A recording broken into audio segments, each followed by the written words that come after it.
আপু, তোমাকে তো কোনো সময় স্বর্ণের জিনিস পরতে দেখি না। তুমি কি স্বর্ণ পছন্দ করো না? প্লিজ রিপ্লাই দিবা। স্বর্ণ পছন্দ করে না এমন কোনো মানুষ নেই। তার মধ্যে আমিও খুব শখ। স্বর্ণ অনেক কিনতাম কিনতাম এখন কিন্তু এই নাক ফুলটা ছাড়া আমার একটা স্বর্ণের জিনিস নাই। বলতে পারো কেন? তাহলে কথাগুলো শোনো। আমার যখন বিয়ে হয়েছে, বিয়ের পর 8 বছর আমার বেবি হয়নি। তখন আমার খুব শখ ছিল যে আমি অনেক স্বর্ণের জিনিস বানাইতাম। তার বিশেষ করে আমার বিয়ের সময় আমাকে বাবা 26 ভরি আমাকে সোনা দিছে। আমার মানতা হাতে টিক টিক, তারপরে যে গলার, তারপরে বড়শিটা হাত থেকে ধরে আমি সব কিছুটি আমার বাবা আমাকে বিয়ের সময় দিয়ে দিচ্ছে। এবং বলতে পারো তখন ভাইয়া কি দিছে। তখন তো আমার ভাইয়া বেকার ছিল, বিয়ে হয়েছিল আমাদের পছন্দ করে। তো ওই সময় সে কিছু একটা ওরকম ছিল না। আমাদের কাবিন হওয়ার পরেই আর কোনো অনুষ্ঠান হয় নাই, তখন আমি এভাবে ওদের সংসারে আমি জয়েন্ট হয়ে গেছি। তো তখন আমার হাজব্যান্ড মোটামুটি পড়াশোনা করে। তো পড়াশোনা করে আর তখন ওই স্বর্ণগুলা আমার বাবা দিছিল। তো হঠাৎ করে অনেক কষ্ট করে এ পর্যন্ত উঠছি। দেখা গেছে ওই সময় ও বেকার, আমিও ওদের বাসায়। তো অনেক কষ্ট করে অনেক সময় অনেক রকমভাবে আমরা চলছি। তো দেখা গেছে আমি অনেক বাচ্চা পড়াইছি, তারপর হাতের কাজ করতাম। হাতে এক একটা জামা সেলাইতাম 370 টাকা, 150 টাকা, 120 টাকা জামা। আর ওনা হাতে কাজ করতাম। করতে করতে কোমর ব্যথা হয়ে যেত, বসতাম আবার উঠতাম আবার করতাম। তো দেখা যেত অনেক সময় শরীরে অনেক জ্বর আসতো। অনেক সময় জ্বর হলো, তখন তাদের অনেক প্রবলেম হয়ে যেত। অত সময় হাতে টাকা থাকতো না ওদের বাসা থাকতে। তো এখানে এসে বাবার কাছে আসলে বাবা আমার চিকিৎসা করাতো। তো এরকমও দিন গেছে আমার অনেক কষ্টে। তারপর তোমার ভাই যখন পড়াশোনা শেষ করলো, মাস্টার কমপ্লিট করলো, তো জবের জন্য অনেক ট্রাই করলো। জবে ট্রাই করার পরও সে সরকারি জব পারে, দেখা তার একটা রাগ, সে জব করেন। তো জব করে নেয়, বিজনেসের মধ্যে ঢুকে গেল। তো দেখা গেছে প্রথম আস্তে আস্তে বিআরটি লাইনে ঢুকার পরে সে ইনকাম করা শুরু করলো। এবং আমিও তখন আস্তে আস্তে এই যে একটু ডেভেলপ হওয়ার চেষ্টা করলাম। বাবার বাসায় এখানে আমি 3 তলা ফ্ল্যাটটা আস্তে আস্তে আমার হাজবেন্ড করে দিল। করার পরে শৌখিনভাবে ফ্ল্যাটটা করছি। তখন আস্তে আস্তে সব কিছু আস্তে আস্তে আমরা উঠলাম। তো এর মধ্যে অনেক ট্রাই করছিলাম বেবির জন্য, বেবি হয় নাই। আর ওই সময় আমার খুব নেশা ছিল। টাকা যখনই আসতো আমি অ্যাসেটটা টাকা করতাম স্বর্ণের মধ্যে। আমি স্বর্ণের জিনিস কিনতাম বেশি। তখন তোমার ভাই আমার এমন কোনো স্বর্ণ নাই যে আমাকে শখ পূরণ করে নেই। সে আমার পায়ের পর্যন্ত সোনার নুপুর কিনে দিছে শখ করে। পায়ের নুপুরটা পর্যন্ত আমি সোনার পরতাম। আমার হাতে এই 4 আঙ্গুল এর মধ্যে এই আঙ্গুলটা বাদ দিয়ে আমি এই কয়টা আঙ্গুলে সবসময় 2 হাতে আংটি পরতাম, ব্রেসলেট পরতাম। খুবই নেশা ছিল অন্যরকম একটা আমার। তো আমি প্রচণ্ড সোনার জিনিস আমার ছিল, প্রচণ্ড প্রচণ্ড, যা বলার বাইরে। তো দেখা গেছে যখন আমি এই বিলিংটা করি তখন কিছু কিছু টাকা দরকার লাগছে। তো এটি হাজবেন্ডের সব কিছু এটার প্রতি অনেক খরচ করছে। আমার এখানে অনেক টাকা খরচ করছে, কারণ সম্পূর্ণ দেওয়াল টাইজ করলে কত পরিমাণ টাকা খরচ হয় সেটা তোমরাও ভালো জানো। তো তার মধ্যে যেটা সোনার জিনিসের ব্যাপারটা ছিল, আমার বাচ্চারা 8 বছর হয়নি।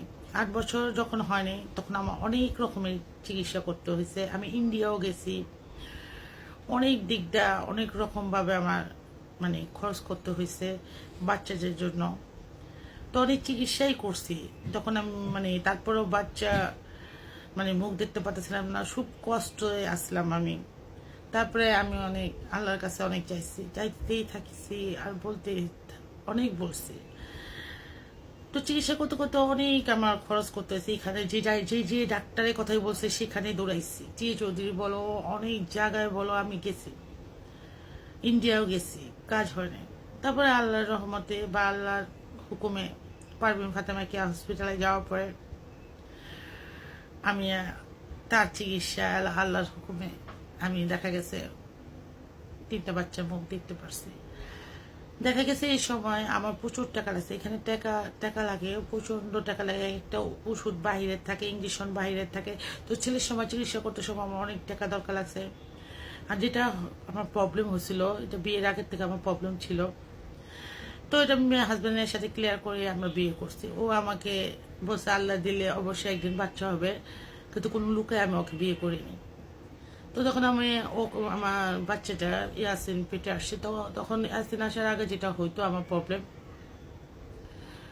যে বাচ্চা হওয়ার জন্য যে ডিম বানানোটা ভালো আসার, তো ডিম বানানোটা আমার একটু ছোট থাকতো, এটা আর বড় আসতো না। তো হাজব্যান্ডের সিমেন্সটা এখানে যাওয়ার পরও বাচ্চা বড় হতো না, এখানে ছোট হয়ে যেত। তো ডিম বানানোটা আমার ভালো আসার দরকার ছিল। তো ডিম বানানোটা ভালো আসার জন্য আমার প্রতিদিন 3875 টাকা দামে ইঞ্জেকশন দিতে প্রতিদিন। এমন একলাদারে 3 মাস আমি প্রতিদিন দিছি। কত টাকার ব্যাপার ছিল,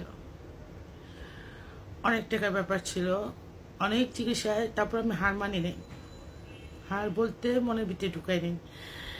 প্রত্যেকটা সময় যা লাগছে, তো এক একটা সময় আমি খরচ করতে করতে যত স্বর্ণ ছিল আস্তে আস্তে আমি সব সেল করে দিছি। প্রত্যেকটা স্বর্ণ দেখা গেছে আমার এক একটা সময় এক একটা ইয়েতে আমি চিকিৎসার সময় আটকে গেছিলাম। হাজব্যান্ডের টাকা বা পিক আপ করতে পারতেছিলাম না। তখন আমি স্থির করলাম এই স্বর্ণ দিয়ে কী করবো, যদি আমার বাচ্চার মুখে না দেখি, বাচ্চাদের যদি ভালোভাবে না করি। কারণ প্রত্যেক সময় একটু না একটু বিষয়তে আমার হসপিটালে ভর্তি হইতেছে, একটু না একটু বিষয়তে। তো তখন দেখা গেছে আমার তখনই ভর্তি হতাম, তখনই 50-60 হাজার 70 হাজার এইভাবে নেমে যেত। তো এই চিকিৎসাগুলা করার সময় আমি সব স্বর্ণ মোটামুটি সেল করে দিছি। আর তখন আমি আমার হাইস্ট নোয়া কার আমার এখনো আছে, যে এই কারগুলো আমি কিনছি। তো তখন দেখা গেছে ওখানে ব্রেকআপ দিছে হইলো আমার হাজবেন্ড। তো ওখানে ওগুলা নিয়ে, কারণ ব্যবসা বাড়াইতে হবে চিন্তা ভাবনা ছিল। তো ওভাবে ওর ব্যবসাটা ওভাবে বাড়ানোর পরে দেখা গেছে একটু টানাটানি পড়ে গেছিলাম। তো স্বর্ণগুলো আমি সেল করে দিছি। আমার বাচ্চা যখন এক একটা বাচ্চা পেটে আসছে তখন, আর 2টা বাচ্চার সময় অতটা খরচ হয়নি বা কোনো চিকিৎসা লাগে না, নিজের থেকেই দেখা যাচ্ছে কনসেপ্ট করছি। কিন্তু দেখা যেত প্রত্যেক 2-3 মাস পর পরে দেখা যেত আমি বাচ্চা নজর একটু কমে যেত। তো তখনই ভয় পাইতাম, তখনই হসপিটালে ভর্তি হতাম। আর তখন অনেক টাকা দরকার ছিল, একা তার পক্ষে সম্ভব না। একটা ফ্যামিলি ব্যাকগ্রাউন্ডের ব্যাপার ছিল। তো ব্যাকগ্রাউন্ডটার মধ্যে আমি স্বর্ণের মধ্যে অ্যাসেট করছিলাম, আর আমার কিছু টাকা জমলে আমি স্বর্ণই কিনতাম বেশি। তো ওই স্বর্ণই আমার কাছে অ্যাসেট বেশি ছিল। লাস্ট পর্যায়ে যেটা ছিল আমার একটা সব কিছু এইভাবে আমার শেষ করতে করতে শেষ পর্যায়ে যেটা আমার বেশি আর কি হয়েছে, সিজারের সময়, লাস্ট সিজারের সময় আমার টাকা হাতে ছিল না। এমনই হয়েছে যে ছোটার সময় আমার খুবই কষ্ট হয়েছে, অনেক কষ্ট হয়েছে। ওকে আমাকে হওয়ার পরও আইসিইউতে রাখতে হয়েছে, অনেক কষ্ট করতেছে। তখনও আমার লাস্ট একটা চেন ছিল, সেটাও আমি অপারেশনের সময় যাওয়ার সময় খুইলা গলার থেকে দিয়ে বলছি সেল করে দাও। এইভাবে করে না সম্পূর্ণ স্বর্ণ আমি সেল করে দিছি। তা এখন আর মনের ভিতরে একটা জিনিস ঢুকাইছি, যে আল্লাহ আমাকে 3টা সম্পদ দিছে, 3টাকে আমি মানুষ করব, আর কখনো শখ করব না। শখ করে এগুলো না কিনে এই 3টাকে দেখি কষ্ট মষ্ট করে এখন মানুষ করতে পারি কিনা, আর অনেক দূর পর্যন্ত নিয়ে যেতে পারি কিনা। তাই এখন আর শখ মনে ঢুকাই না, আর স্বর্ণের জিনিস পড়ি না। স্বর্ণের জিনিস পড়ার মতন এখন আমি ওইভাবে মনের ভিতরে কোনো শখ ঢুকাই না। কিছু টাকা খরচ করলে ওইভাবেই আমার হিসাব করে খরচ করতে হয়। বাচ্চাদের স্কুল, টিচার, কোচিং, স্কুলের বেতন, অনেক কিছু আমার খরচ করতে হয়। তো ওইভাবে ওদের প্রতি ওদের শখ পূরণ করি, এখন ওদের পড়ালেখা খরচ করি। তো এইভাবে আমার চলতে হয়, এইভাবে আমার বুঝা চলতে হয়। তার জন্য আর স্বর্ণ জিনিসটা হয়তো বা কখনো জীবনে পড়বো না। তা আশা করি বুঝতে পারছো যে আমার স্বর্ণের জিনিস কি এখন আর নাই, আর এখন এটা শখও নাই। তা আশা করি আমার 3 বাচ্চা পাইছি, 3 বাচ্চা নিয়ে আমি সুখে থাকতে চাই। দোয়া রাখবা আর সবসময় ভালো থাকবা। ভুল টুটি কোনো কথাতে লাগলে ক্ষমা চোখে দেখবা। তা আল্লাহ হাফেজ। মনে কিছু রাখো না, যেটা সত্য সেটাই বলছি।